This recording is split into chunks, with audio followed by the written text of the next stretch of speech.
इनसे अगर कोई पूछे ना कि आपके वादों के पिटारे को खोल के दिखाओ, तो ये तो इतनी लंबी लंबी हाँकते हैं जैसे द्रौपदी की साड़ी हो, ये फेंके जाए और हम लपेटते जाएं।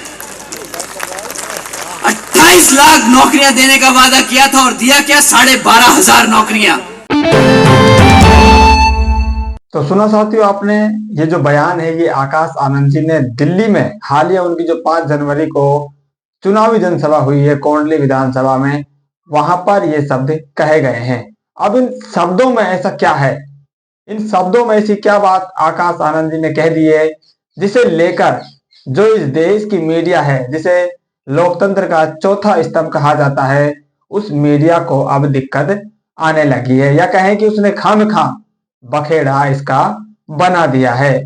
इस बयान में साथियों आपको ऐसा क्या लग रहा है जिसमें दिक्कत आ सकती है, या उन्होंने इस बयान में विवादित वैसा कुछ कहा है, उसे आप नोटिस करके कमेंट करके हम तक जरूर पहुंचाएं। अब मीडिया ने इसमें क्या बखेड़ा किया है, आप पहले आज तक की इस स्क्रीनशॉट को देख लीजिए। इसमें साफ साफ लिखा है, आकाश आनंद ने केजरीवाल के वादों पर दिया विवादित बयान।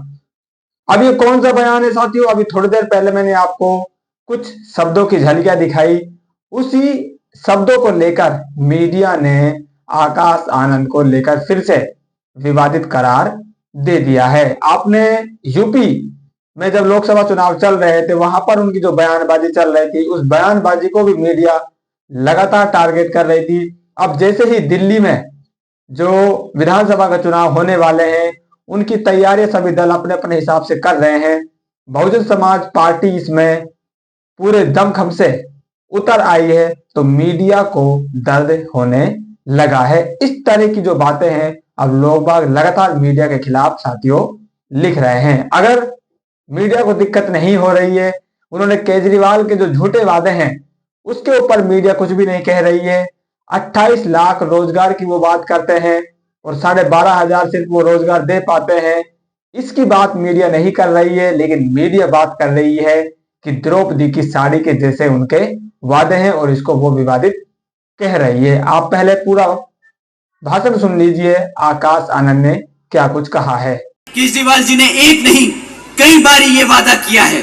2014 में उन्होंने वादा किया था कि मैं दिल्ली में 8 लाख रोजगार दूंगा।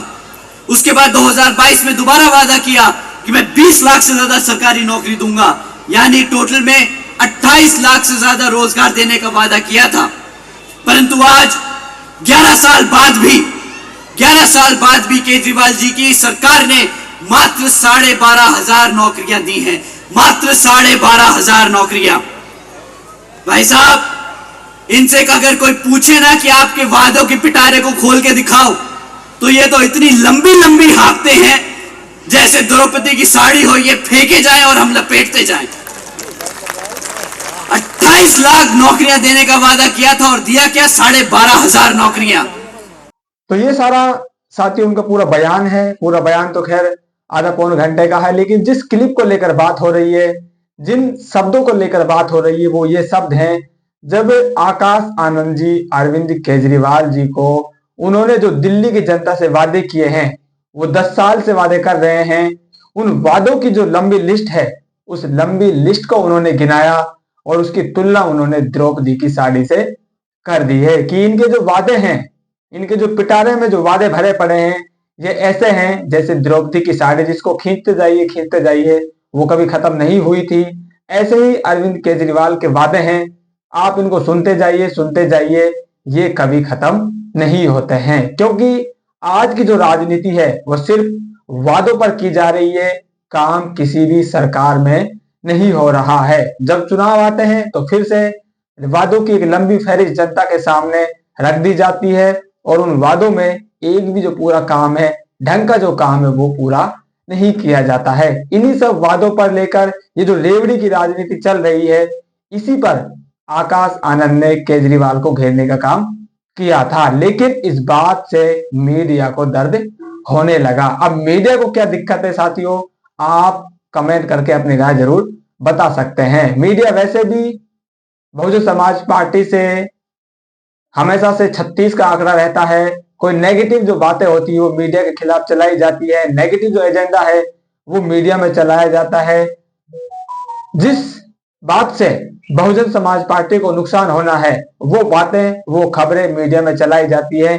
लेकिन जो पॉजिटिव बातें हैं, इस देश की जनता को जिनसे लाभ पहुंच सकता है, जो बातें बसपा करती है, वो बातें मीडिया नहीं बताती है। बहुजन समाज पार्टी के नेशनल कोऑर्डिनेटर आकाश आनंद ने केजरीवाल ने जो चुनावी वादे किए, जो लंबे चुनावी वादे किए, उनकी लिस्ट वहां पर गिनाई। जो रोजगार की स्थिति उन्होंने बताई, जो 28 लाख रोजगार देने का उन्होंने वादा किया था और 12,500 रोजगार सिर्फ वो दे पाए। इस कमी के बारे में मीडिया बात नहीं कर रही है, केजरीवाल को नहीं घेर रही है, बल्कि उल्टे वो आकाश आनंद को ही विवादित करार दे रही है। और अभी ये जो चुनाव है साथियों, इसमें ऐसे विवादित जो टिप्पणियां हैं वो भी आपके सामने आएंगी, और इस तरह के जो शब्दों की जो लड़ाई है, जो वाक युद्ध है, ये साथियों आपको दिल्ली विधानसभा चुनाव में ज्यादा देखने को मिलेगा, क्योंकि जो अरविंद केजरीवाल हैं इस युद्ध में थोड़े से ज्यादा वो कौशल माने जाते हैं, कुशल माने जाते हैं। और हो सकता है अगर उन्होंने बसपा को घेरने का काम किया तो इस बयान को वो बसपा के ऊपर पलटवार कर सकते हैं। लेकिन बसपा को भी अब सचेत रहना है, बसपा को भी सावधान रहना है, और प्रोएक्टिव तरीके से, यानी कि एक कदम आगे बढ़ते हुए केजरीवाल जी को कोई ऐसा मौका नहीं देना है जिससे बहुजन समाज पार्टी और आकाश आनंद पर कोई दिक्कत आए, या वो पीछे उनके जो कदम है वो धकेलते हुए वो नजर आए, या पीछे जनता के सामने ऐसी छवि नजर आए कि बसपा भाई अब पीछे हट रही है। तो उनको आगे रहना है, और लगातार अरविंद केजरीवाल ने जो वादे किए हैं, आम आदमी पार्टी की सरकार में जो कमियां रही हैं, लगातार कमियां रही हैं, उन कमियों के ऊपर उनको बयानबाजी करनी है, जनता के सामने रखना है। उनको अपने जो कदम है वो पीछे नहीं हटाने हैं। मीडिया के बारे में ज्यादा सोचने की जरूरत है नहीं, क्योंकि मीडिया हमेशा से ही 36 के आंकड़े में बसपा के साथ रहती है, और लगातार जो नेगेटिव बातें हैं, नेगेटिव जो एजेंडा है, बसपा को नुकसान करने वाली जो बातें हैं, बसपा को नुकसान करने वाली जो खबरें हैं, वही जो बातें हैं साथियों आपको मीडिया पर देखने को मिलेगी, चाहे वो मेन स्ट्रीम मीडिया हो। और अब तो आप बहुजन के नाम पे जो चैनल खुले हुए हैं वो भी इस तरह की जो बातें हैं लगातार आप करने लगे हैं। तो बसपा समर्थक अगर आप हैं, बहुजन समाज की राजनीति को आप समझते हैं, तो आपको अपने नेताओं पर विश्वास करना है, अपने नेताओं की जो बातें हैं उन पर विश्वास करना है, उनको ज्यादा प्रोत्साहन देना है, ज्यादा प्रचार करना है, और मीडिया में जो नेगेटिव छवि है उसको आपको इग्नोर करते हुए अपने नेताओं की जो बातें हैं, अपने पार्टी की जो बातें हैं, उसका प्रचार प्रसार ही ज्यादा करना है। आप इस विश्लेषण पर क्या सोचते हैं, अपनी राय जरूर कमेंट कीजिए। और आकाश आनंद ने जो बयान दिया है साथियों, इसमें आपको ऐसा क्या लग रहा है जिसे मीडिया विवादित बता रही है, आप अपनी राय कमेंट करके हम तक जरूर पहुंचा सकते हैं। तो फिलहाल इस अपडेट में इतना ही, मिलते हैं नई अपडेट में, तब तक के लिए जय भीम।